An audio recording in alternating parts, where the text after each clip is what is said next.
لو عايزين تعملوا مشروع حلويات لازم يكون في اساسيات عندكم. هناخد كده جزء جزء من الحلويات، اوريكم الادوات اللي انا عندي. اكيد يعني في حاجات تانية بتطلع كل شوية، بس هوريكم الحاجات اللي هي المبدئية الاساسية لكل صنف. اول حاجة مثلا لو عايزة تشتغلي في جاتو او عايزة تعملي جاتو اللي عندك في البيت، اول حاجة واهم حاجة الصاج. في صاج زي كده، ده بيبقى 30 في 40، في منه مقاسات كتيرة. في 35 تقريبا في 50، في 40 في 60، في منه مقاسات كتير. لازم عشان تعملي جاتو ويطلع من الصاج من غير ما يتقطع لازم يتحط عليه ورق زبدة. في ورق زبدة زي كده بيبقى متقسم، يعني ده مثلا مكتوب عليه المقاس بتاعه، وفي الافرخ الكبيره اللي بتقسميها على المقاس اللي انت عايزاه، وانا بفضل الافرخ الكبيره موفره عن الحاجات دي. وكمان بتقسمي المقاسات براحتك، يعني ما تبقيش مرتبطه بمقاس معين. لكن السيجان دي ممتازه في تسويه السبونج والكيكات والجاتوهات يعني. طيب سوينا كده، خلصنا مرحله تسويه. في حاجه نسيت اقولك عليها، المعايير. لازم يبقى عندك معايير. ده ربع كوباية مثلا، ده تلت، ده نص، ده كوباية. لازم حاجات بتبقى بالكوب المعياري، وفي حاجات بالميزان. وانا شخصيا بفضل الميزان في حاجات كتير، يعني خصوصا في الحلويات اللي بتبقى حاجات حساسة قوي، بحب اوزن على الميزان الحساس. ميزان سعره ما هيتعداش 100 جنيه، بس بينفع جدا جدا، بتوزني بيه المقادير. طيب الجاتو خلاص طلع واستوى وبرد. الافضل بنقلبه على حاجة زي كده، شبكة. لازم نقلبه ونشيل منه يعني نحط هنا ورقة زبدة ونقلب عليها الجاتو، عشان طبعا الجاتو ما يلزقش ويتقطع في شبكة زي دي. ونشيل الورقة اللي في الظهر اللي هي بتكون في أرضية الصاج. لما بنقلبه على وشه هيبقى هنا، فلازم يبقى فيه ورقة عشان ما يلزقش فيها. والورقة اللي هتبقى في الظهر بقى اللي هو استوى بيه نطلعها منه نسيبه يبرد. طيب بعد كده هنبتدي نشتغل بيه. في ناس بيحبوا يسقوا الجاتو بشربات خفيف. حبيتي تسقيه لازم يبقى عندك فرشة مخصوصة للحلويات، بعيد عن فرشة الحوادق، لان خصوصا الحاجات السيليكون مهما اتغسلت بتفضل ريحتها فيها. فتبقى دي فرشة مخصوصة للحلويات عندك تسقي بيها الجاتو. وبعدين طبعا بنقطعه ونبتدي نعمل الطبقات. بنعمل الكريمة. طيب افضل طريقة لتوزيع الكريمة بين طبقات الجاتو تدينا ارتفاع متساوي زي بعضه، الاكياس الكريمة. بنقص الكيس من هنا ونحط فيه الكريمة ونبتدي نسويها خطوط جنب بعضها، وبالسباتيولا نبتدي نفرد الكريمة كده بالراحة. هيكون الارتفاع كله زي بعضه، لكن لو حطينا الكريمة كده ممكن تبقى من جنب اعلى من جنب، وساعتها الجاتو ارتفاعه مش هيبقى متساوي، هيبقى ممكن جنب عالي وجنب اقل. بنفضل نعمل طبقات الجاتو كلها، وبعدين لازم نجمده شوية. طيب انا عايزه الجاتو قبل ما اجمده عايزه اعمل فيه اي شكل كده، ما يبقاش الكريمه من فوق فردها كده مستقيمه خالص. ممكن بالفرشه بعمل كده على الجاتو، بتعمل لي شكل جميل، شكل كده مجرمش كده جميل بالفرشه. دي ابسط حاجه لو انتي ما عندكيش اي ادوات. ممكن بالمشط دي، ممكن بمشط شعر تكون جديده تشتريها جديده وتغسليها وتخصصيها الحلويات، وتمشي تعملي كده تعريجات زي محلات الحلويات ما بتعمل. طيب انت عايزه تساوي الكريمه، مش هتعملي فيها اي شكل، وعايزه تحطي عليها جناش، بتسويه وتدخليه في الفريزر. لازم يدخل مثلا 6 ساعات يتجمد خالص. نبتدي نعمل الجناش نصبه عليه، ويفضل نطلعه وهو متجمد على شبكه زي دي، نحطه ويبقى تحتيه صينيه كبيره. نحط الجاتوه كده في النص ونصب عليه الجناش، بحيث الجناش الزياده يصفي على الصينيه من تحت ويدينا شكل كويس وجميل. ولازم الجاتوه عشان يتقطع كويس لازم يتقطع وهو متجمد. طب هنقطع ازاي؟ انا عشان اعمل جاتوه يفضل يكون عندي ترانش زي ده، سعره ما بيبقاش غالي كويس. طب اقطع ازاي؟ هو متجمد هيبقى جامد على ايدي ناشف. بجيب اي حاجه فيها ميه تكون مرتفعه عاليه، ميه مغليه، وبسقط فيها الترانش ده، بيبتدي يسخن من الميه. انزل اقطع الجاتوه، انزل مره واحده كده واسحبه بالراحه واغسله بين كل تقطيعه والتانيه يتغسل. طيب انا عايزه الجاتوه اعمل فيه اشكال. عندنا مثلا اشكال تيبات نعمل بيها. ده اللي هو الساده، ده نعمل بيه ورده، ده نعمل بيه الورده اللي هي الموروبه، ده بيتعمل بيه الورده البلدي. دي الاشكال برضو ورده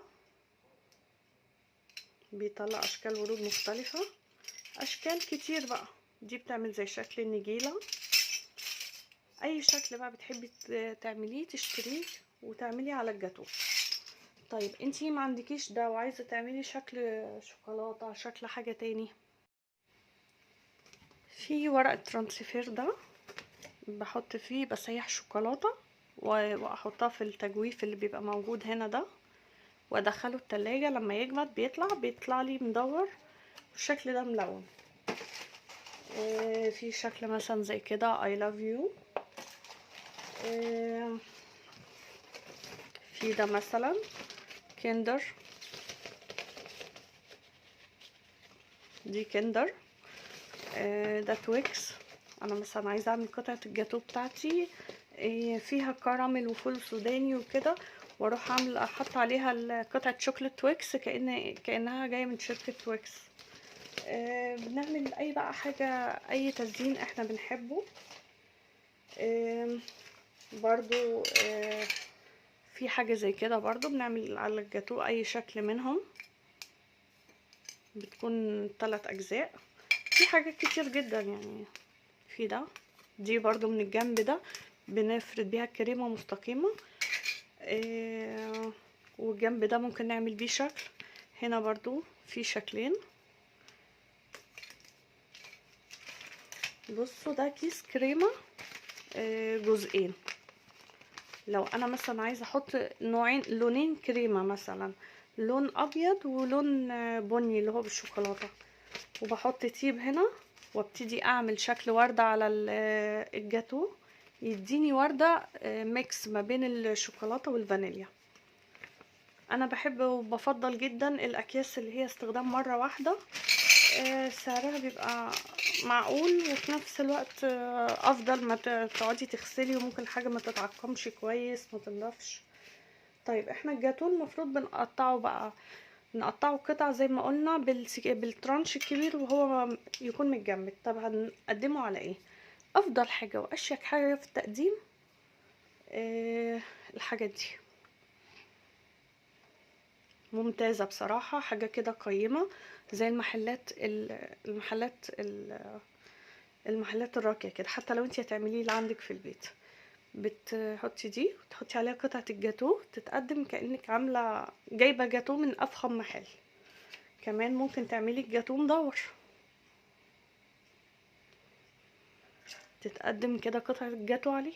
برضو الميني تورت الصغنونه خالص اللي هي على قد فرد بتتعمل وتتزين وزي الحاجات الكوري والحاجات دي، وتبقى على المسند ده كده. طيب حد هيقولي المدور، الجاتون المدور ده هنقطعه ازاي؟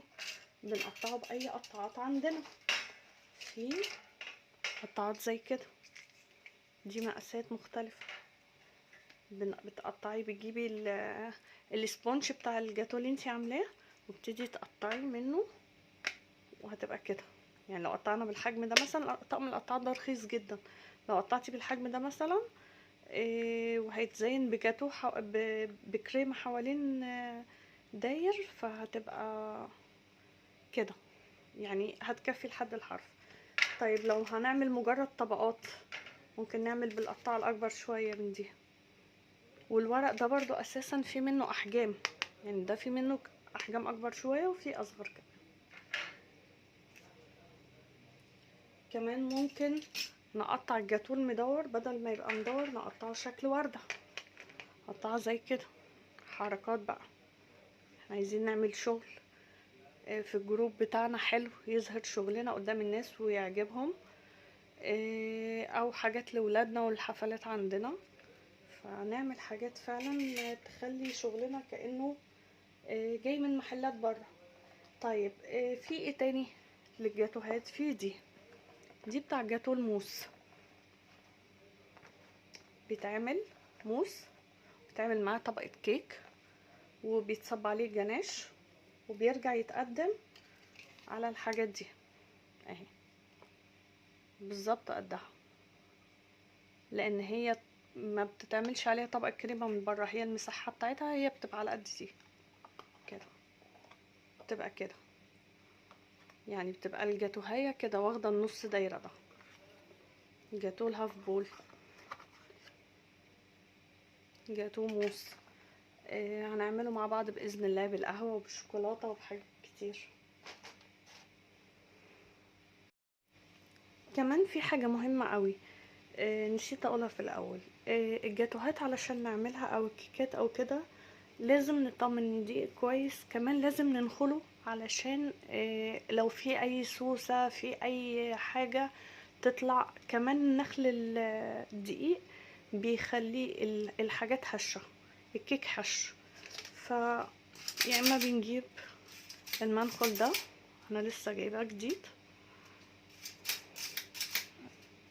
او لو ما عندناش، انا قبل كده كنت بستخدم دي، بحط فيها الدقيق بالمعلقه وبنزله، او منخل زي كده ناعم اهو خالص، بننخل باي حاجه فيهم، المهم نوصل للنتيجه ان الدقيق يتنخل. اي حاجه ناشفه فيه مش كويسه بنتخلص منها. كمان بيدخلوا هوا، ف بنطمن ان الدقيق كويس، هيدينا نتيجة كويسة في الكيك، هيدينا كيك مليان هوا كده منفوش. نيجي لتاني حاجة واللي يعتبر مهم، الناس كتير بيبقوا نفسهم يتعلموها ويشتغلوا فيها، التورت بيبقى ليها لو مدورة ليها المفروض قوالب حاجات مخصوصة كده، ارتفاعها بيكون عالي، بيكون بمقاسات كتير من اول مقاس 16 تقريبا، دي يعني دي مقاس 18، بتاخد ربع كيلو، بيعمل ارتفاع كويس للتورته. ممكن تحطي فيها 350 جرام لو عايزه مثلا التورته تبقى 5 طبقات، الحاجات العاليه قوي.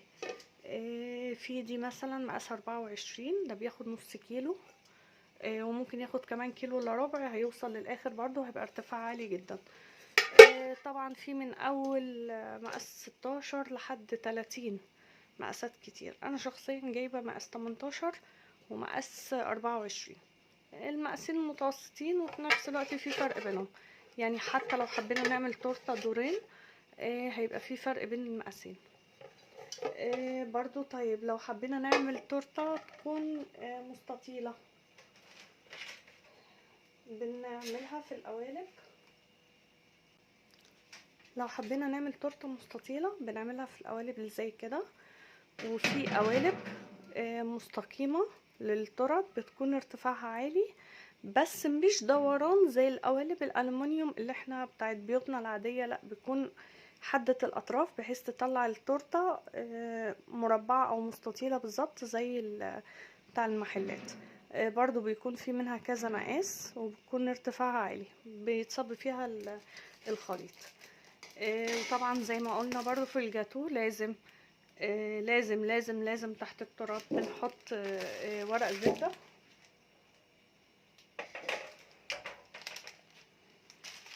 وفي ورق زبدة اللي هو القف الكبير اللي زي كده، ده انا بقطع منه على حسب المقاس.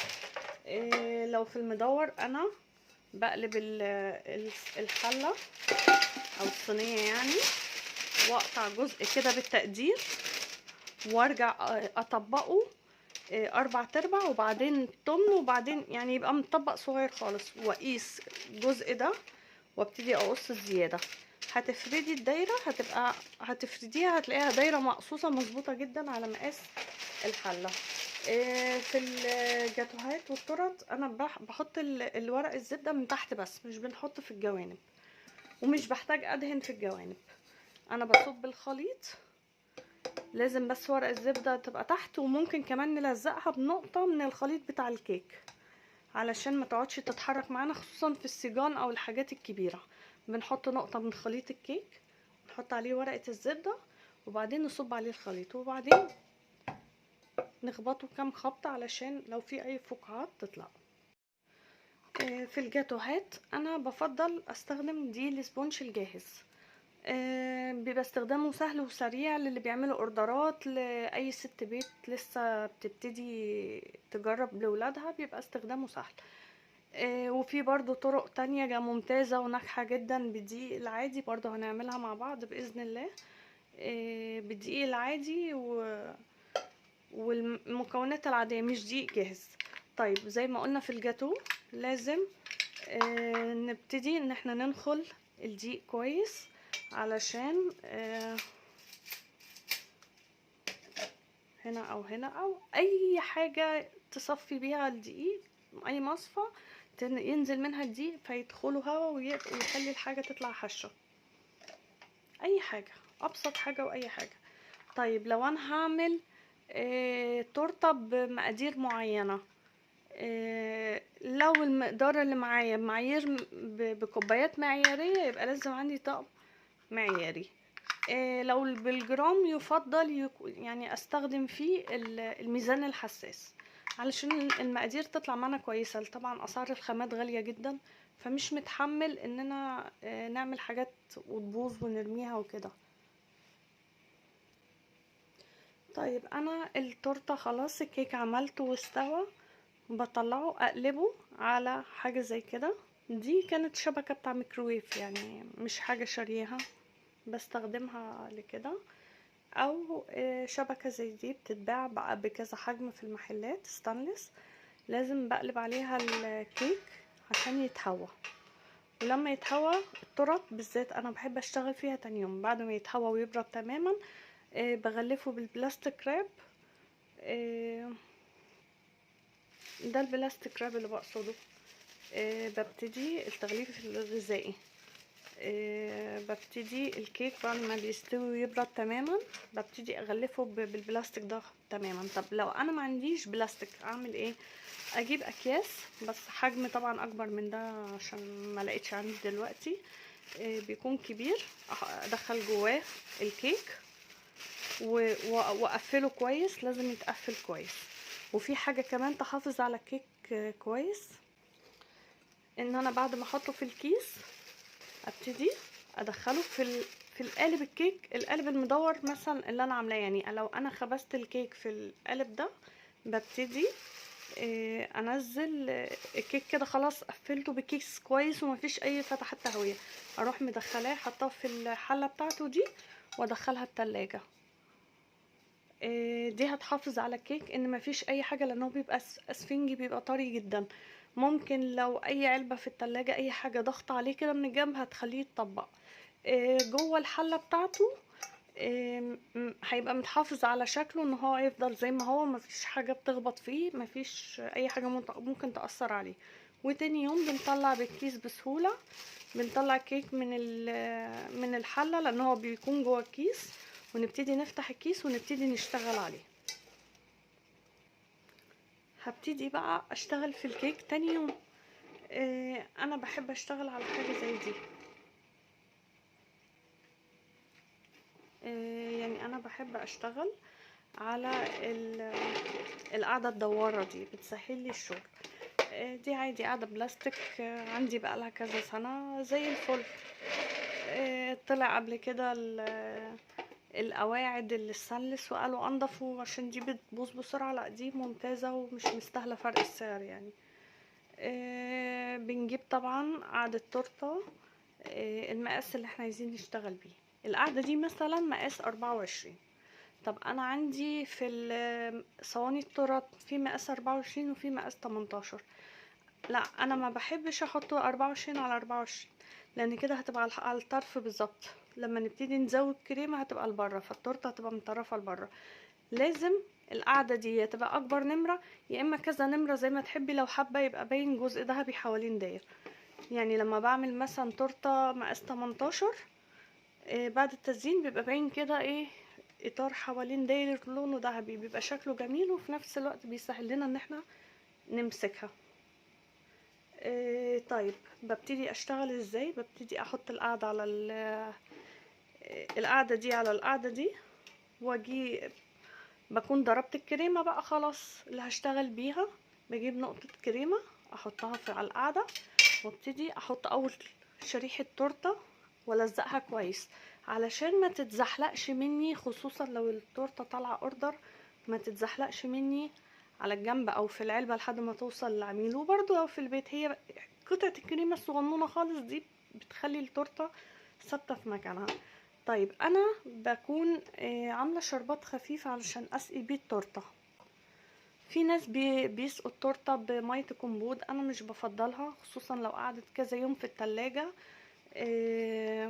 بيبتدي يبقى ليها ريحة مش كويسة. في ناس بيسقوا بالسيفن، ممكن نسقيها بمية وعليها معلقتين جناش او معلقتين كاكاو. لو كيكة شوكولاتة ممكن مية عليها سكر، اي حاجة. طيب زي ما قلنا بنسقي، بناخد من المية ونبتدي ايه نسقسق في التورته كله، ما نسيبش ولا جزء في الكيكه من غير ما نسقسقه.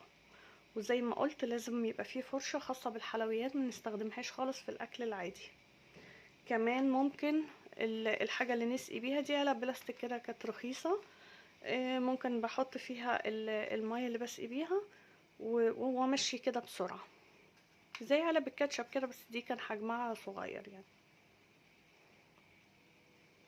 ببتدي اخد من الكريمه اللي انا عاملاها، انا حطيت اول طبقه كيك، ببتدي اخد من الكريمه وافرد بالسباتيولا. طيب ممكن حاجه زي دي، لازم اساوي الكريمه كويس. ببتدي مثلا في النص، ببقى عايزه ازود اي حاجه في التورته في النص في الحشو فوق الكريمه تمام، بس فوق الحاجه اللي هزودها مكسرات بسكوتات اي حاجه لازم احط تاني كام نقطه كريمه كده حوالين داير، والزق عليها طبقه الكيك اللي فوقيها. لان لو ما حطيتش هيبقى في طبقه عازله، التورته هتلاقيها متفككه من بعض، تقطعي تلاقي القطعه اتقسمت نصين كده متفككه من بعض، مش ثابته الطبقات في بعضها. في حاجه نسيت اقولها، في المنشار ده، الكيك قبل ما ابتدي عشان اقطعه شرايح، انا شخصيا مش بعرف اظبط قوي ان انا اقطعه شرايح مظبوط بالسكينه. فالمنشار ده من ساعه ما جبته بصراحه ممتاز. ببتدي هو فيه درجات، مش عارفه باين ولا لا. بنبتدي نعمل نختار نغيره في هنا في الارتفاع، كل ما هنرفعه لفوق كل ما قطعه الكيك او قطعه التورته هتبقى عريضه، هننزله تحت هتبقى قليله. ولازم طبعا الجنب التاني نظبطه يبقوا عشان الاتنين يبقوا زي بعض. ببتدي اثبته، والكيكه بتبقى هنا، وابتدي لازم ابقى مثبتاه على الرخامه او الترابيزه اللي بقطع عليها. لو ما ثبتوش يعني مش هيدينا نتيجه كويسه. وبعدين ما ينفعش اقطع كده مره واحده، هيقطع لي الكيك ويبهدلها. ببتدي امشي، هو زي المنشار كده، عارفين منشار الخشب او شنيور الخشب مش عارفه اسمه. نبتدي كده لحد ما يقطع، هيدينا الطبقات كلها قد بعض. في برضو، طب لو انا ما عنديش ده وعايزه اقطع مؤقتا، عندي ممكن سكينه عادي، سكينه البيت بقى تكون حجمها اصغر شويه، بقطع. في ناس مثلا بيعملوا بالخلة السنان، يقيسوا بالمسطره الارتفاع اللي عايزين يقطعوا عنده، ويحطوا خله في الاربع جوانب مثلا، ويربطوا فتله حوالين دايره الكيكه ويبتدوا يشدوها، فهتقطع لنا الكيك برضو بنفس السماكه.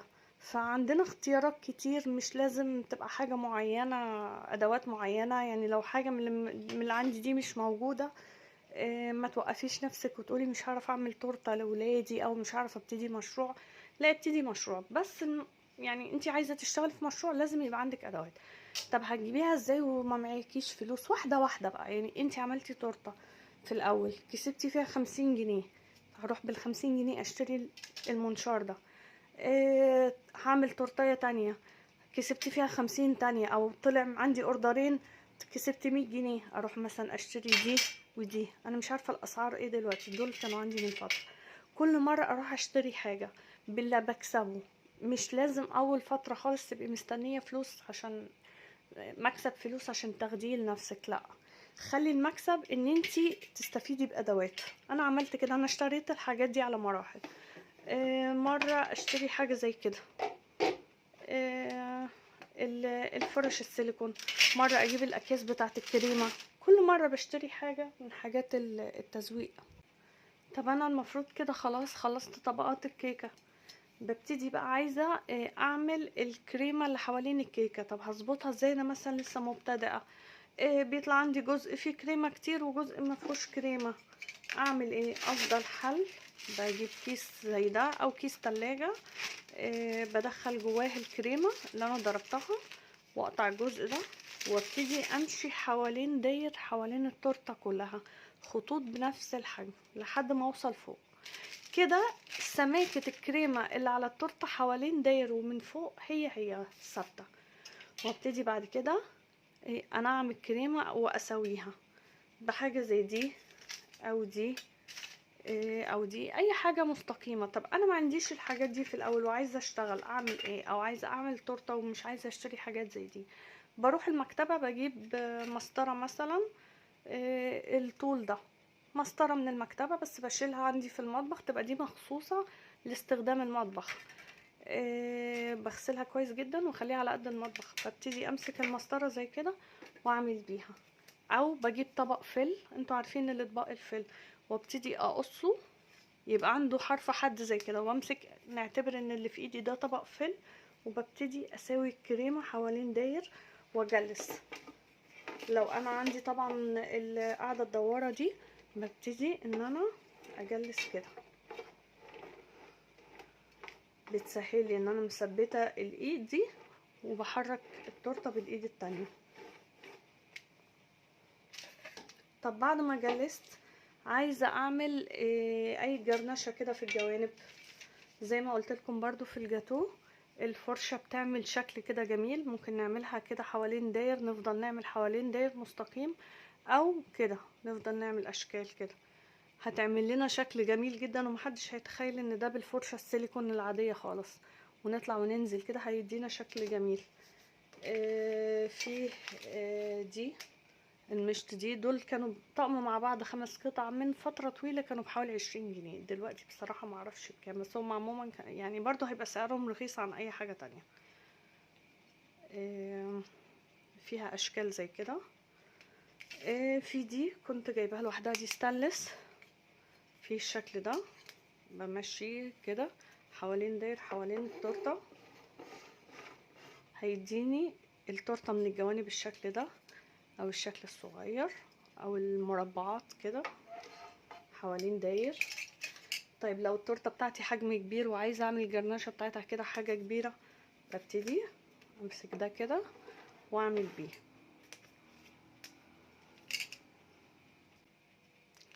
طيب احنا جلسنا التورته وحطيناها في التلاجة تسقع. ببقى ممكن بقى عندي مثلا اختيار عايزه اغطيها كلها بالجناش. لو عايزه اعمل زجزاج كده حوالين داير حوالين التورته، بحط الجناش في حاجه ليها حرف رفيع زي دي، وببتدي انزل بالطول اللي انا محتاجاه على الجوانب، وفي النص بصبه بالمعلقه عادي او بالطبق على طول اللي فيه الجناش. لكن في الحروف لازم يعني يفضل حاجه زي دي، بتدي شكل احسن ان انا لو اعملها بالمعلقه او ان انا اسيبها تنزل عشوائي. طيب لو انا مثلا عايزه الكريمه، بشوف كده اوقات كريمه ملونه ومش كلها لون واحد، لا مديه ضي كده. في ده المفروض بنحط فيه اللون ونخلطه ونبتدي نشد، يعني نضغط كده زي ضخ كده، يضخ اللون يرشه على التورته حوالين داير. بس لازم القاعده مثلا الجزء الذهبي ده لازم نكون مغطينه بحاجه، بورق زبده مثلا حوالين داير، علشان اللون ما يأثرش عليها، بحيث نشيلها نلاقيها نظيفه خالص وفي نفس الوقت التورته ملونه.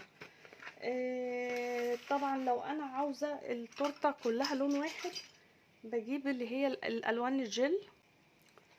لو عاوزه الون الكريمه بجيب الالوان الجل اللي زي كده.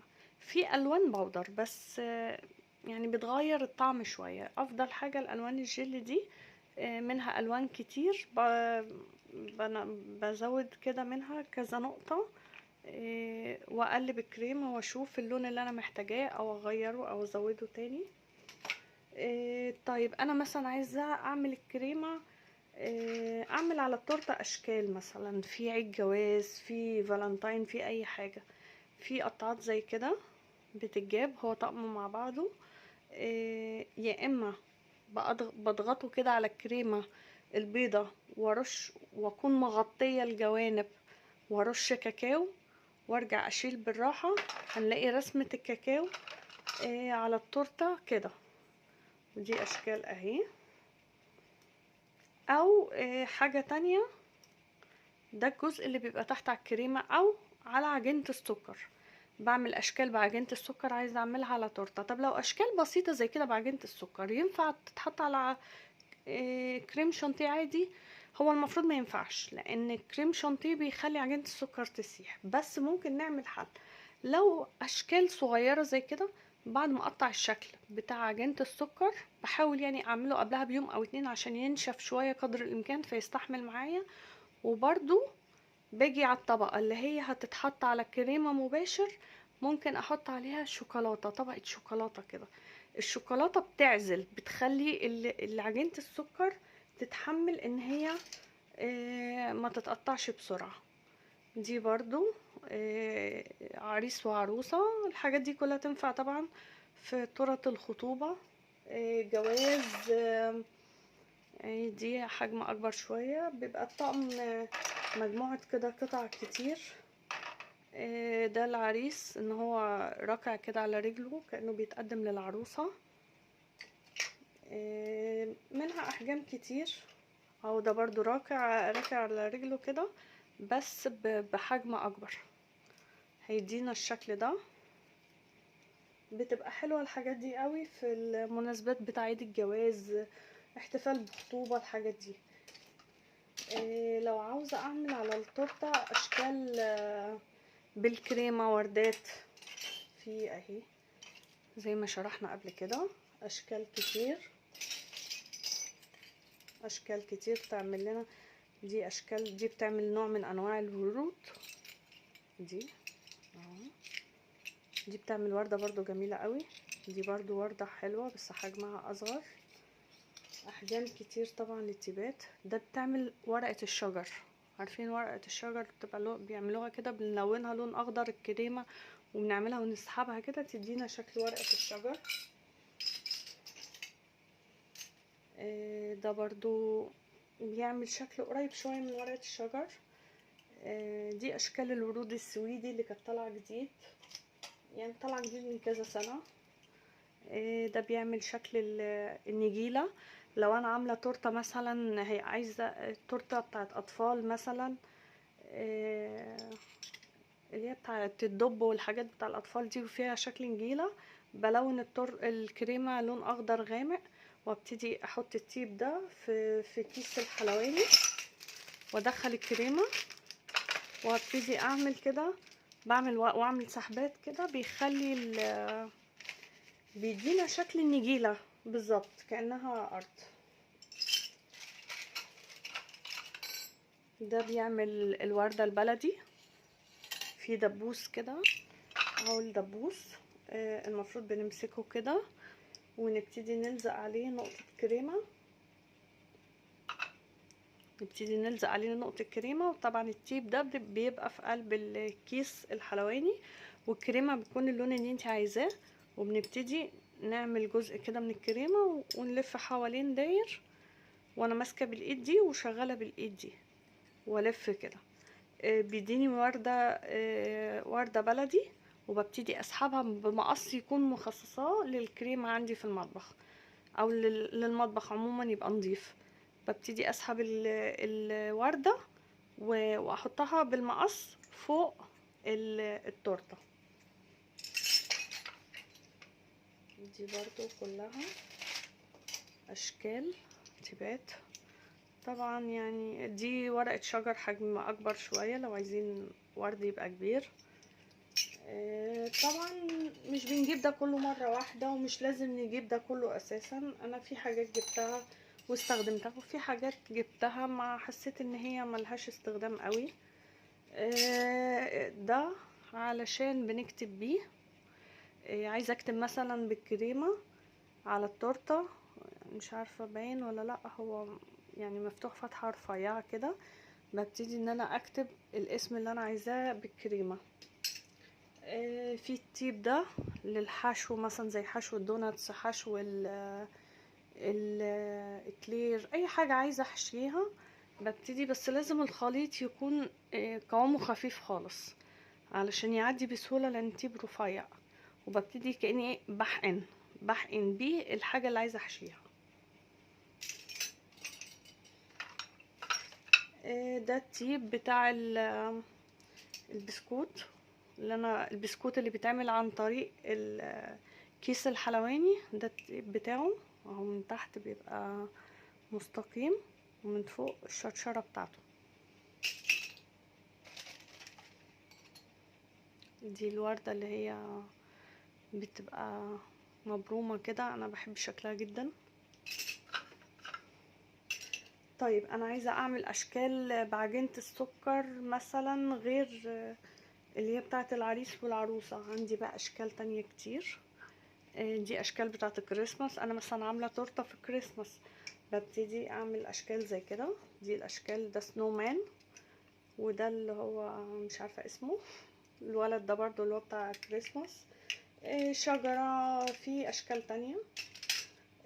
عايزة اعمل مثلا الشكل بتاع إلسا وانا، واعمل اشكال بكريمة. في مثلا دي قريبة شوية من النجمة بتاعت إلسا وانا، انا مش عارفة هي مش واضحة قوي. عموما يعني بتبقى القطاعات دي دايما كل شكل قطاعة بيبقى ليه كذا حجم. يعني مثلا دي شكل فراشة. مرة عملت تورتة عليها اشكال فراشات بالكريم بالعجينة السكر برضو، وبعد ما تقطعي شكل الفراشة كده تبرميها لفوق شوية، بحيث الفراشة تبقى جناحاتها كده واقفة مش نايمة. هتعملي تورتة لطفل مثلا، ده شكل فيل، اشكال حيوانات. دي فراشة برضو، دي وردة، ده دب. في زي كده مثلا بتاع سوبرمان. وفي عندي برضو بس مش عارفة هما فين دلوقتي، بتاع سبايدر مان. يعني كذا شكل بتاع سبايدر مان وسوبرمان، كبير وصغير. ده برضو عشان بتقطعي كده بيه بعجينة السكر وتحطيها على التورته. ده شكل كيتي، وش كيتي، قطعه تدينا وش كيتي. وبنبتدي مثلا بالكريمه او باي حاجه نعمل باقي الملامح اللي في النص. طيب انا عايزه اعمل مثلا في الفالنتاين حاجه زي ان انا اعمل فيها عليها شوكليت كبير كده او قلب كبير. ببتدي اصب الشوكليت هنا والنص التاني هنا، وبعد ما بيجمدوا بلزق النصين في بعض، فبتبقى مديني قلب شوكولاته. بس طبعا من غير الجوانب دي، هيبقى مديني التجويف اللي في النص ده. ببتدي مثلا احط القلب الشوكولاته على التورته. ممكن بستخدم شوكولاته بيضه والونها لون احمر. ببتدي بس لون احمر. اللون بتاع الشوكولاتات بتبقى الوان زيت، لكن الوان الكريمه بتبقى الوان جل. الوان الجل زي كده، دي بنستخدمها على الكريمه، وتنفع المعجنات، تنفع للاكلات كلها. اي حاجه ما بتديش طعم متغيرش طعم، النوع ده كويس. هي عموما الانواع الجل دي بتكون جميله. وبرضو مره هوريكم المكان اللي بجيب منه. طيب الالوان بتاع الشوكولاتات، الالوان الزيت هي بس كان عليه ستيكر من بره والستيكر راح، بتبقى الوان زيت مختلفة عن الالوان الجل دي. ما تخليش الشوكولاتة تبوظ، بنحطها على الشوكولاتة البيضاء اي لون احنا عايزينه، بتلون لنا الشوكولاتة باللون اللي احنا بنحتاجه. في برضو للتزيين التورت بيبقى نازل اطقم زي كده، بس انا من ساعة ما جبته تقريبا ما استخدمتوش. ارتحت اكتر للتيبات الستانلس، التيب الستانلس اللي هو بيتباع بالقطعة.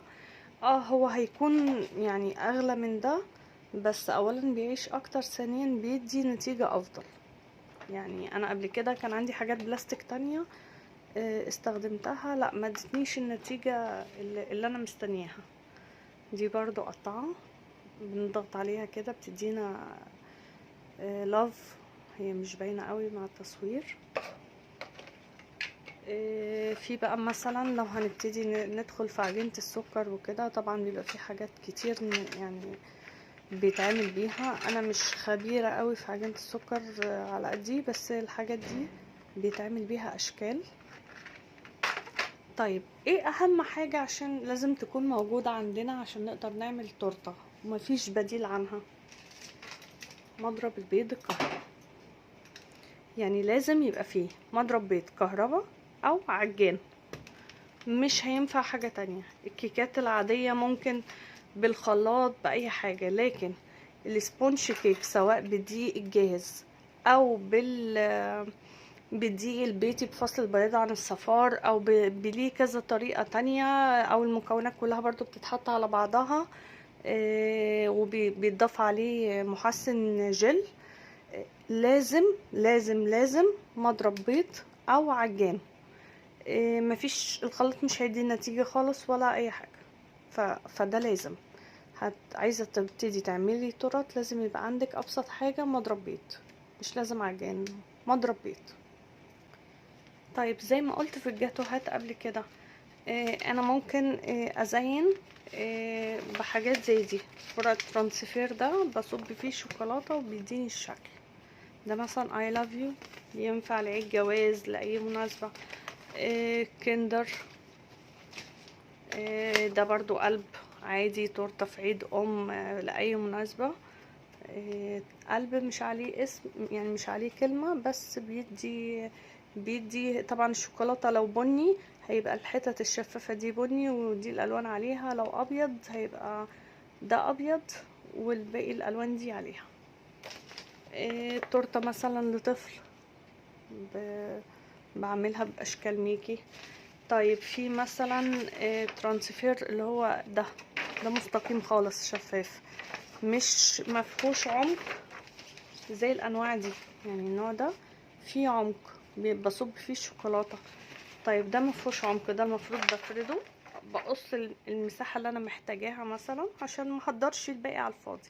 انا هحتاج مثلا الجزء ده بقصه مستقيم، المستطيل ده كله، وببتدي افرد عليه شوكولاته سايحه، وافضل افرد كده، اعمل بالسكينه او بالسباتيولا شويه لحد ما الشوكولاته تجف نص جفاف، وابتدي اعمل لفات، يعني الف الجزء ده حوالين بعضه، زي ما المحلات كده بنلاقي عليها جزء تورته كده، جزء شوكولاته فوق التورته ملون ومدور كده زي شكل الاساور، زي حلزونه، اي حاجه هم بيعملوها بالحاجات دي.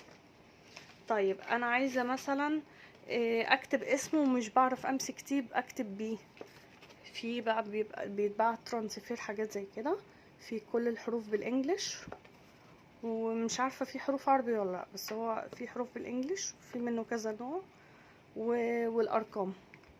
بتختاري طبعا الحروف بتاع الاسم اللي انت عايزه تعمليه، وبيدي شكل جميل خالص. الشوكولاته بتبقى عليها الجرنشه الملونه دي، والعمر الطفل او الحد طالع معاش مثلا هتعملي 6 و0، بتعملي اي رقم انت عايزاه، بيدي شكل حلو جدا.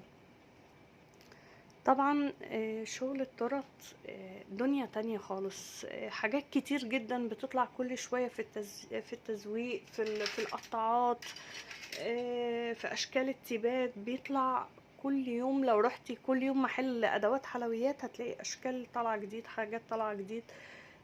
بتبتدي بس تجيبي الحاجات بالتدريج، هتشوفي هتستخدمي ايه ومش هتستخدمي ايه، لان انا كنت بشتري حاجات وما استخدمتهاش. لا، احنا في ايام دلوقتي صعب، حرام ان انتي تشتري حاجة وتركنيها في البيت. فانتي شوفي، فكري كده مع نفسك قبل ما تنزلي محل ادوات الحلويات، لان هتلاقي عينك زاغت على حاجات كتير وممكن تدفعي 10,000 وانتي واقفة. لا، هكتب في ورقة انا الاول اولوياتي 1 2 3، مرة تانية بعد شهر هجيب 1 2 3 لحد ما ابتدي اجيب. مثلا اللي شغالين في عجينة السكر دي ابسط حاجة من حاجات عجينة السكر، في نشابة مخصوص، في حاجات كتير، اشكال قطعات كتير جدا لعجينة السكر. ف... فتزويق التورت دنيا تانية من الحاجات التزويق، يعني شغل كتير جدا. بس هاتي الحاجة اللي هتعرفي تستخدميها واحدة واحدة، تبتدي تطوري شغلك، تبتدي تطوري الادوات اللي موجودة عندك. كمان في حاجة مهمة، الكريمة لما بنضربها عشان نزوق بيها الشوكولاتة، ما ينفعش نضربها بالمضرب او بالعجان ونبتدي نستخدمها على طول. لا، لازم بديها تقليبة قوية جدا كده، بقلبها كويس عشان لو في اي فقاعات هوا هتدينا نتيجة مش حلوة لازم نطلعها. طيب، الاسباتيولات كلنا عارفين ان هي يعني مهما اتغسلت بمية سخنة بسلك بأي حاجة في غسالة اطباق دايما بيبقى فيها ريحة. فلازم تبقي مخصصة برضو زي الفرشة السيليكون للحلويات، يبقى فيه سباتيولا سيليكون للحلويات، وواحدة تانية او كذا واحدة تانية بقى للأكل. لكن اللي انتي بتحطيها في الأكل ما ينفعش تحطيها في التورت، هتخلي في طعم او نكهة من الأكل مش كويسة. بصوا، الحاجات دي كمان للتورت كانت تايهة بس مني، دورت عليها. دي قطعة بتاعة جاتو مدور او ميني تورت.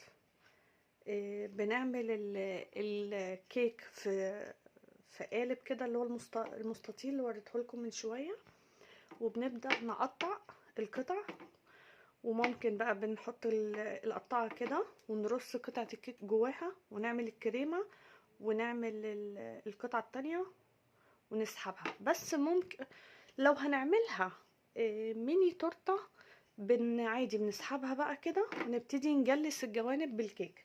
طب لو هنعملها جاتو او كده، بنعمل بالورق ده.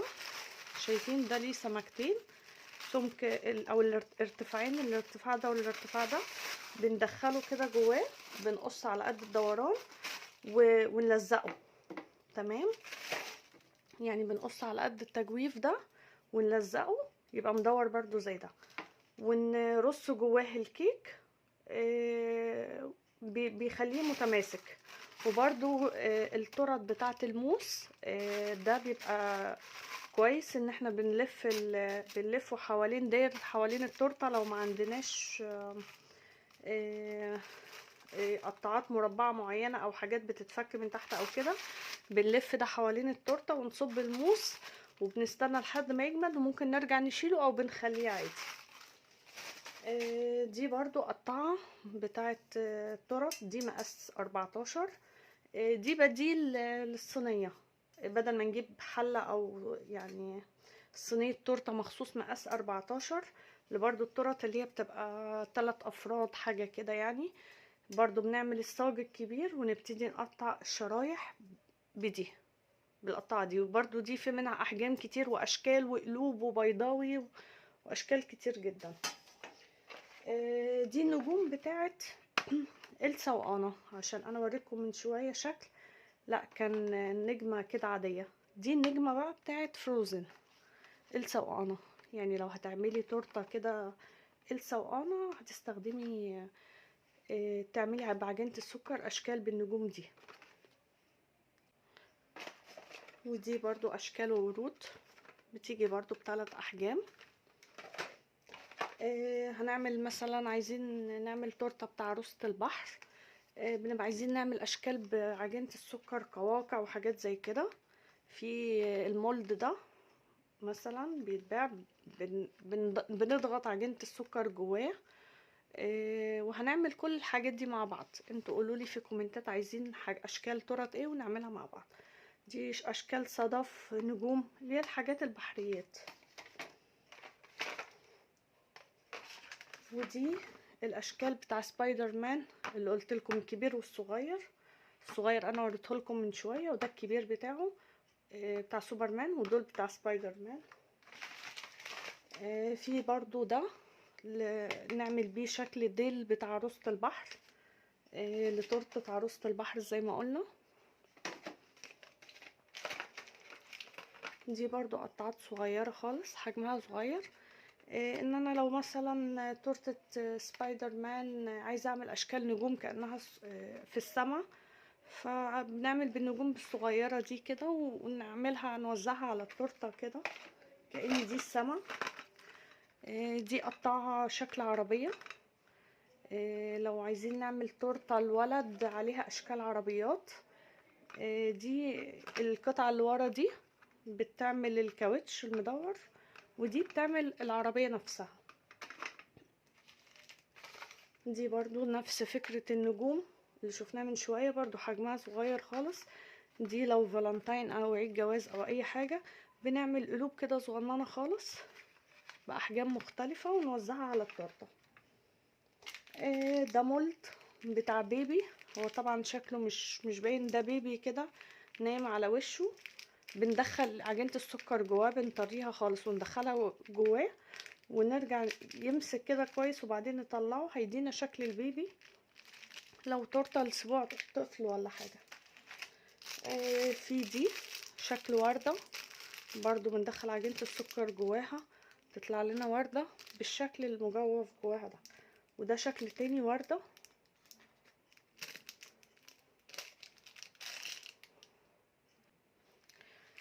نرجع تاني للميني تورت والحاجات دي. الميني تورت ممكن بشكل الترانسفير ده، بقطع جزء على ارتفاع التورته، تمام، وبحطه في الجوانب. ممكن يبقى بدل الساده ده، يبقى التورته من الجنب كده يتحط على الكريمه مباشر، او نحط عليه الشوكولاته، واما نحس ان هي جمدت نص تجميد نروح لفينها على التورته بحيث تجمد تماما وهي بالدوران بتاعها على التورته، بدل التجليس من الجوانب. يعني ده بيبقى كحركه مختلفه يعني، وهتدي شكل. وفي كمان شريط زي كده، ده برضو بدل ما بجلس التورته كده اي حاجه في الجوانب عليها بس طبقه كريمه، وارجع الفها بده حوالين داير، بقصه. ده شريط كده بيتباع مع بعضه، اقصه على حجم التورته اللي انا عايزاها، وبتبقى التورته من الجنب شكلها كده. ولما وقت الاكل بيتشال الاطار ده، برضو بيدي شكل جميل جدا. طيب احنا قلنا دي القاعده بتاع التورته. احنا لو التورته دي طالعه اوردر، او احنا عاملينها لاولادنا بس هنعمل عيد الميلاد في نادي، هناخدها في اي مكان، لازم نجيب العلب. في مثلا علب التورت بيكون اقل ارتفاع اللي هو ده حوالي 15 سنتي. شايفين مساحه الارتفاع اللي هي دي، ده اقل ارتفاع، تمام. دي مثلا علبه شباك مفتوح، يعني التورته بتبقى باينه من فوق. العلب طبعا الشباك المفتوح دي بتبقى سعرها اغلى من العلب التانية. العلب اللي هي مقفوله خالص بتبقى سعرها ارخص شويه. ده شريط تاني لقيته عندي، معلش انا في حاجات بجيبها قبل حاجات وملخبطاكم معايا شويه، بس هي الحاجات كتيره جدا، ف بيبقى نفس فكره ده، بيتلف حوالين التورته، ويبقى ده الجنب بتاع التورته، الاطار بتاع التورته. وده نوع تاني من القواعد اللي يتقدم عليه التورته. انا بفضل شخصيا اللي هو الذهبي، بس ممكن مثلا لو هتعملي تورته مقاس 24 تجيبي من الذهبي واحده مقاس 26، بحيث على ما تجلسيها هتبقى نفس الحجم بالظبط مفيش زياده، وترجعي تلزقيها على دي مثلا لو حابه تقدمي على دي. علشان دي لو هتجلسي التورته عليها مباشر هتتبهدل خالص. انا ساعه عيد الميلاد ما كانش عندي غير النوع ده، فطبعا ده زي الورق كده كرتون، فلو جلست الكريمه هتبهدله. غلفته ببلاستيك راب علشان يدي لمعة، وفي نفس الوقت اعرف انضف الكريمة من غير ما يديني اي مشاكل في ده بيتباع بالقطعة. المذهب ده في محلات الخامات ادوات الحلويات وخامات الحلويات في اللي هي الصغيرة بتبيعوا بالقطعة، يعني قطعة ب5 جنيه 6 جنيه على حسب المقاس وعلى حسب الاسعار كل شوية طبعا بتتغير. ده برضو في المحلات بتاع العتبة بيتباع بالقطعة، لكن الذهبي ده في المحلات بتاع العتبة بيتباع بال5 كيلو على بعض، وال5 كيلو بيبقوا لازم نفس المقاس. فطبعا ما ينفعش تشتريه الا لو انتي عارفة ان انتي شغلك كتير هتطلعي تورت كتير كل يوم كده، طبعا هيبقى موفر. لكن بتطلعي يعني تورته كل فترة، بتشتري فرداني بقى بالمقاسات اللي انتي عايزاها. طيب لو انتي عايزة تعملي تورتة تشيز كيك، او يعني تشيز كيك بديل لعيد ميلاد، او عموما هتعمليها لأي مناسبة، صينية بسبوسة، اي حاجة، ممكن تجيبي حاجة زي كده وتنقلي الحاجة عليها، او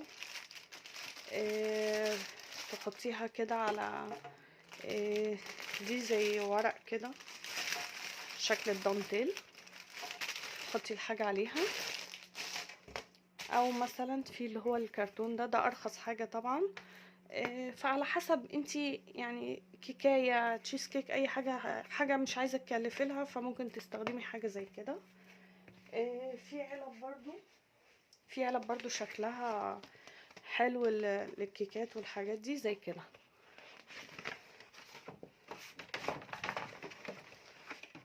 بس دي ما تنفعش تورت لان ارتفاعها مش عالي،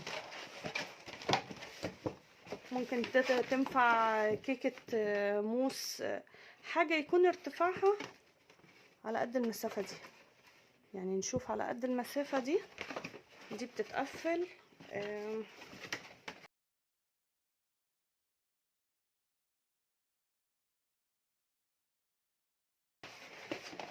دي طبعا علشان فاضية فتقفلها رخم شوية، لكن لو جواها كيكة هتبقى وزناها وهتبقى سهلة.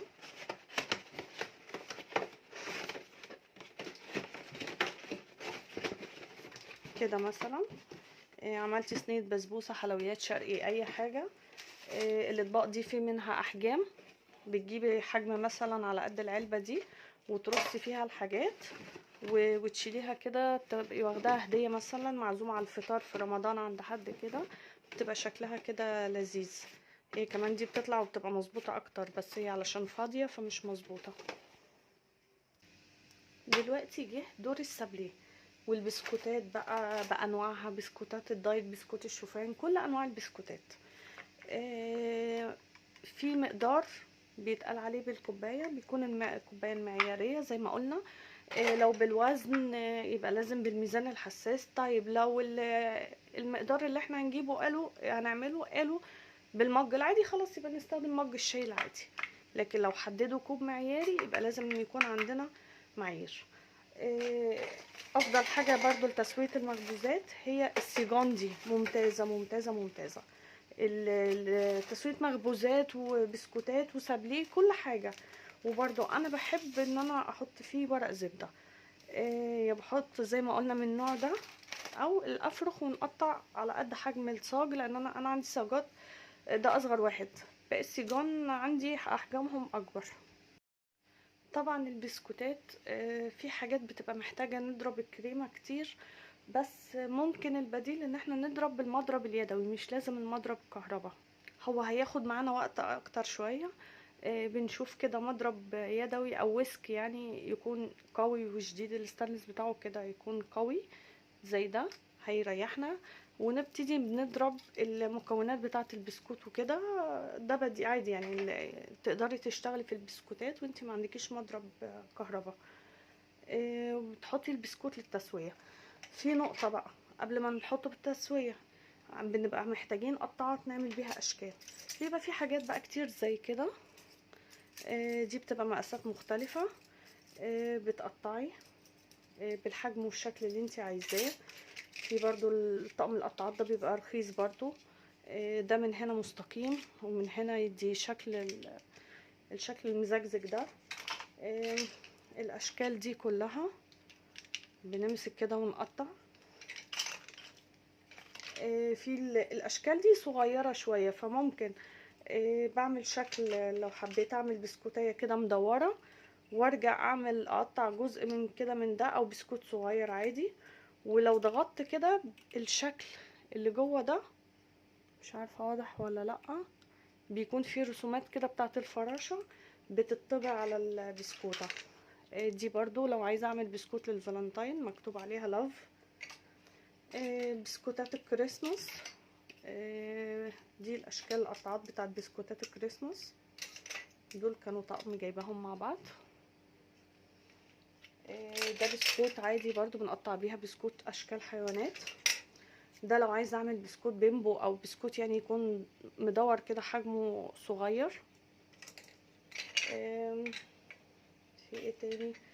القطعات الصغيره اللي زي دي اوقات كده بنحب نعمل شكل سابليه ونعمل عليه كده بالعجينه شكل نجمه، حاجه صغيره كده تدي يعني احساس ان شغلنا حاجه فخمه، فبنقطع بالعجينه حتت صغيره زي كده. او بكون مثلا مقطعه البسكوته اساسا شكل نجمه، وارجع لو سابليه بعمل قطعتين على بعض، قطعه اللي هي تحت اللي هي المقفوله خالص، والقطعه اللي فوق بعملها برضو نجمه زيها نفس الحجم، وارجع من النص افتحها فتحه يبقى شكل نجمه كمان بدل ما تبقى فتحه مدوره. بتدي الحاجات دي اشكال شياكه. والقطعه بتاعه العجين اللي انا بفتحها بدي ممكن احطها على الجنب كده في البسكوتيه، تبقى مديه شكل الشياكه حلوه قوي. دي قطعات برضو الحاجات بتاعه عجينه السكر دي اساسا في عمق بينفع برضو للبسكوتات. يعني كل ده لو عايزين نعمل بسكوت كده كوكيز لحفلة عيد ميلاد بنعمل بده عادي. طيب عندنا مثلا عايزة اعمل برضو كوكيز شكل العربية عادي بعمله. طب انا عندي السمك ده مثلا مش واصل للاخر في البسكوتة سمكها اعلى، عادي بغرسها كده على العجينة وارجع بالسكينة اقطع الشكل بتاع البسكوتة، اظبط قطعيتها. في برضو طب انا عايزه اعمل كوكيز برضو لحفله خطوبه اي حاجه يتوزع، ده عمقها مش كبير برضو نفس الفكره التانية. بعلم على العجينه كويس واثبتها وارجع بالسكينه امشي حوالين داير. في دي حروف بتلاقوا كده اوقات كوكيز مكتوب عليه لوتس، مكتوب عليه اسم، لو معمول بتاع حفلة عيد ميلاد طفل مثلا مكتوب عليه اسم الطفل. فدي مسطرة، بصوا دي مسطرة اهي، بنمسكها من هنا وبتركب الحروف، بنركبها كده بنفكهم مع بعض، انا لسه ما فكتهاش، بنفكهم وندخلها بالترتيب كده الاسم، ونبتدي بعد ما نكتب بعد ما نقطع البسكوتة نغرز عليها بالحروف كده، هيبقى البسكوتة مكتوب عليها اسمنا لاف، اي حاجة هيبقى مكتوب عليها، بتدي شكل جميل قوي وشيكة، وتدينا هيئة كأننا شارين الحاجة من بره مش حاجة معمولة في البيت. طيب بصوا ده مفرش سيليكون، بيبقى حلو قوي ان احنا نفرد عليه المعجنات، نفرد عليه الكوكيز، عجينة الكوكيز اي حاجة. الكوكيز كمان بحب مثلا افردها على السيليكون ده واحط كيس تلاجة فوق. طب لو انا مش عندي السيليكون ده عادي خالص بجيب كيسين تلاجة، واحد من تحت وواحد من فوق، او ورقتين زبدة، واحدة من تحت وواحدة من فوق، وافرد العجينة. لازم طبعا يفضل يكون عندنا نشابة اي نوع، انا جبت الغالي والرخيص كله بيقضي الغرض مش فارقة كتير.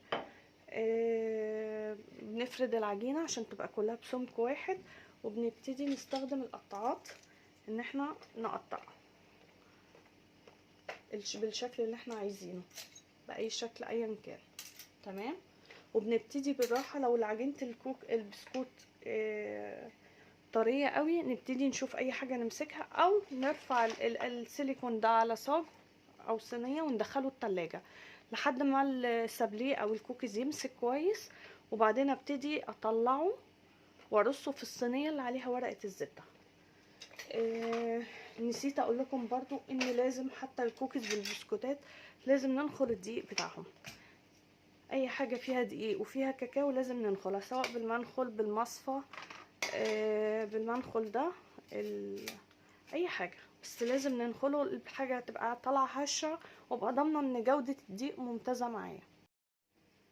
اخر حاجه معانا في الفيديو بتاع النهارده، طبعا ده مش اخر حاجه في الحلويات، في مجال حلويات مفتوح كتير، بس اخر حاجه هنتكلم عن الادوات بتاعتها. الكب كيك. طبعا الكب كيك لازم يكون عندنا صواني كب كيك. تمام. ورق الكب كيك بقى ده بيبقى انواع كتير جدا. في النوع الخفيف اللي زي كده ده،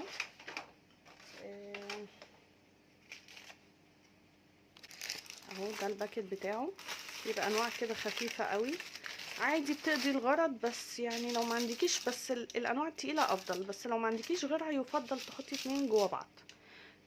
لكن عادي برضو لو حطيتي واحده مش هتقول لا.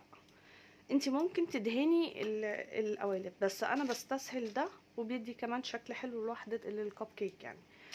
في الحاجات المستورده بيبقى خامه الورق اتقل شويه، دي طبعا بيكون سعرها اعلى. في اللي هو برضو ده نوع مستورد بيكون سعره عالي، بس طبعا يعني مع الكمية الكبيرة هتلاقي يعني سعره بسيط. ده مثلا ميني كب كيك،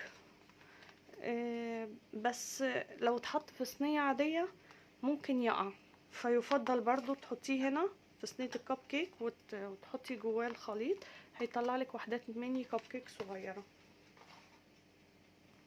دي كانت قوالب كرتون بتدخل الفرن للكب كيك. دي طبعا بقى مش لازم صينيه، دي ممكن اي صينيه عاديه، مش لازم صينيه كب كيك. بتصب الخليط فيه عشان بتبقى ماسكه نفسها. زي كوبايات القهوه برضو الكرتون بتنفع ان هي تدخل الفرن، تحطي فيها كب كيك وتدخليها الفرن. الكب كيك برضو علشان تصبيه يفضل يكون عندك ديسبنسر، انا كان عندي بس باظ بسرعه. تصبي يا اما بالمعلقه بقى او بحاجه يكون ليها حاجه ليها بوز. تمام. تصبي وتحاولي برضو بمعلقه تلحقي النقط الخليط الكيك عشان ما تتكبش في اي مكان. طيب لو انا ما عنديش حاجه، انا الفتره الحاليه ما عنديش حاجه بعمل بالمعلقه، طيب وقع مني نقطه كيك، ما سيبهاش، ما ادخلش الصينيه في الفرن والصينيه كده متوسخه عليها وحدات كيك، نقط كيك، الحتت اللي زي كده دي هتتحرق. لازم بمنديل وننضف الصينيه خالص تبقى نظيفه واحنا مدخلينها الفرن. وكمان الكيك او خليط الكب كيك ندخله اقصى حاجه، يعني نحط النص القالب او تلتين القالب مش اكتر، عشان ما يفرش جامد، ما يعلاش جامد بزياده ويلزق في الجوانب وهيبقى شكله مش حلو. لكن لو عايزاه يبقى شكله كده حلو ومتناسق بتحطيه لحد تلتين، نص او تلتين القالب. النص هيبقى ارتفاعه مناسب، لو عايزاه بقبه شويه بتحطيه لحد التلتين كده. وبرده خليط الكب كيك بينفع يتعمل في الخلاط، بينفع يتعمل بالمضرب الكهرباء، بينفع يتعمل بالمضرب اليدوي. يعني مش زي الجاتو والتورته لازم مضرب كهرباء، لا عادي المتاح عندك بتعملي بيه. وبرده كالعاده بكررها كذا مره عشان مهمه ما تزهقوش مني، بس لازم نخلط دقيق، لازم ننخل الدقيق والكاكاو، ما ينفعش نحطهم في كيكات او بسكوتات من غير ما ننخلهم. طيب لو انا هطلع اوردر من الكب كيك، طبعا لو حطيناه في علبه عاديه، لو كب كيك ساده حطيه رصيه في علبه عاديه عادي. طيب لو هو عليه كريمه بقى، عاملين اشكال ورود بالكريمه كده فوق الكب كيك، لو حطيناه في علبه عاديه الكب كيك هيقع على جنبه ويتبهدل خالص. يكون في علب بقى مخصوصه زي كده للكب كيك، دي علبه مثلا بتاعت الستة، ودي علبه، وفي منها كبير بتاع ال12، بس انا مش موجود عندي دلوقتي بتاع ال12. بصوا العلبه بنقفلها ازاي.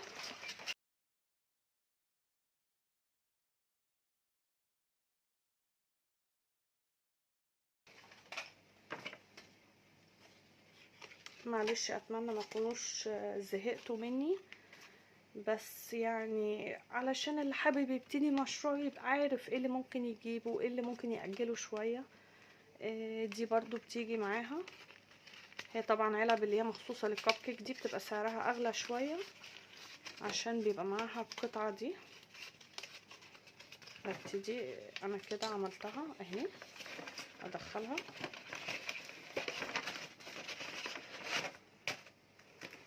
وبيبتدي يترص وحدات الكب كيك فيها. نعتبر ان دي واحدة كب كيك عليها كريمة، فهي بتمسكها كده. ونقفل العلبة. اولا شكل الحاجة من فوق بتبقى باينة، ثانيا في ارتفاع اهو شوية للكريمة، هي تبقى نازلة لتحت كده اكتر، هيبقى في ارتفاع شوية للكريمة، نراعي الارتفاع بتاع على قد العلبة اللي عندنا. لو اتحركت مننا يمين وشمال شوية كده لا مش هيتكب، مش هيلزق في بعضه، لان العلبة دي حاكماه.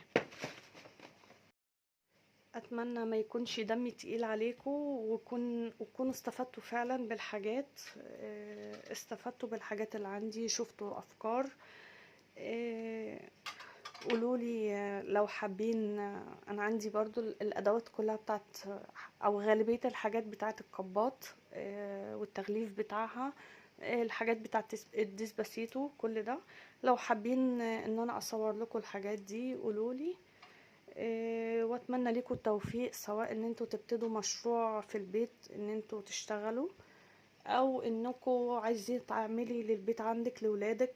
ارخص كتير من انك تروحي محل حلويات تشتري. طبعا الاسعار خرافية، عشان تدخلي محل حلويات النهاردة تشتري قطع الجاتوه ب25 و30 جنيه، حرام. هي الخامات غالية وغالية جدا، بس برضو مهما كلفتي هتكلفي ممكن نص الثمن، حتى لو 3/4 التكلفة بتاعت بره. وقفتي وتعبتي شوية صحيح، بس انتي عاملة الحاجة بنظافة. المحل ما بيعملش بنظافتك، ما بيغسلش ايده كل شوية زيك، ما بيغسلش الصواني كويس. ففعلا الحاجة ما انتي تعمليها لولادك هتبقى طالعة بحب، وهتبقي انتي نفسك مبسوطة ومبهورة بنفسك. ان انتي كل مرة بتبدأي بتطلعي حاجات جديدة، وتبتدي برضو تعرضي شغل. وطبعا بسبب ظروف الايام دي، ان كل تقريبا اسبوع الخامات الحلويات بقت اسعارها بشكل، فللاسف صعب انك توحدي السعر. الاول تشتري الخامات وتحسبي التكلفة بتاعتك، الخامات بالعلب بالورق بالتغليف، تحسبي كل حاجة، كل حاجة بتستخدميها، حتى معلقة الملح، معلقة السمنة، معلقة الزيت، لان الحاجات دي بتاع بيتك. يا اما بتشتري حاجات مخصوص للشغل وتخليها على جنب كده، دي بتاعت الشغل. فكل حاجة مدفوع فيها فلوس، وكل حاجة دلوقتي بقت تكلفتها عالية. بتحسبي كل حاجة، بتحسبي تعبك ومجهودك، بتحسبي كهرباء، بتحسبي استهلاك ادوات. انت عندك استهلاك خلاط كتير او مضرب بيض كتير، مع الوقت هيبوظ اسرع من العادي. حلل بتبوظ اسرع من العادي لو بتشغلي اوردرات في حلل. فطبعا لازم تحسبي الحاجات دي، عشان يا تكسبي يا اما بقى بلاش شغل. لو يعني لكن هتشتغلي وتتعبي بدون مكسب، حرام. لان الحاجات فعلا الشغل الحلويات والاكل البيتي وكده متعب جدا جدا. فانتي لو ربنا مديكي الصحة ويقويكي كده، لازم ان انتي يا تشوفي حاجة تكسبي منها يا بلاش. المكسب في المعقول، اكسبي في المعقول، بس لازم يبقى فيه ربح، لازم يبقى فيه هامش ربح. اتمنى ان الفيديو يكون عجبكم وما كنش تقيل على قلبكم. يلا باي باي.